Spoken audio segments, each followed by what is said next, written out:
The Great Diamond Robbery of Paris.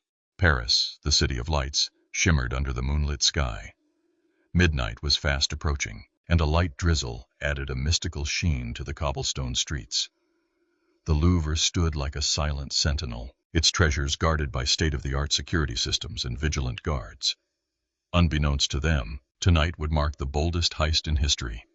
The museum's security was a marvel of modern technology, but it had a single glaring flaw: a human element. Jacques Rousseau, Europe's most elusive thief, had spent months exploiting this vulnerability. A master of disguise and deception, Jacques had infiltrated the museum's staff, slowly gaining access to its inner workings. Tonight, he was ready. Dressed as a night guard, Jacques moved through the museum's halls with calculated precision. Every step, every breath was part of a meticulously crafted plan.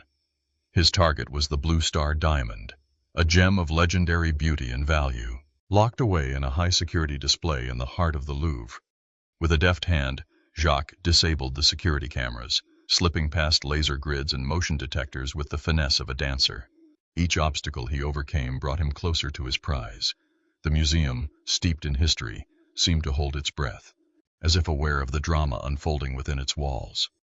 Reaching the diamond's display, Jacques paused. The glass case was a fortress, protected by multiple layers of security, but he was prepared. With tools specially designed for the task, Jacques began to work. The silence of the room was broken only by the soft clicks and whirs of his equipment. As Jacques meticulously bypassed each layer of security, a sudden noise sent a jolt of adrenaline through him. Footsteps echoed down the corridor. He glanced at his watch. He had minutes, maybe seconds. Jacques' heart pounded as he continued his work, his hands steady and precise. The footsteps grew louder. A security guard, bored and tired, was making his rounds. Jacques knew he had to act quickly. With a final twist, the display case unlocked, and the Blue Star Diamond was his. The gem's brilliance was mesmerizing, but there was no time to admire it. Jacques swiftly pocketed the diamond and concealed himself in the shadows, just as the guard entered the room. The guard's flashlight swept over the empty display case, his eyes widening in shock. Before he could raise the alarm, Jacques moved. In one fluid motion, he incapacitated the guard, easing him to the floor. With the guard unconscious, Jacques made his escape. Outside, the night was alive with the distant wail of sirens and the hum of the city. Jacques blended into the darkness, his movements as seamless as a shadow. He disappeared into the winding streets of Paris, the Blue Star Diamond safely in his possession.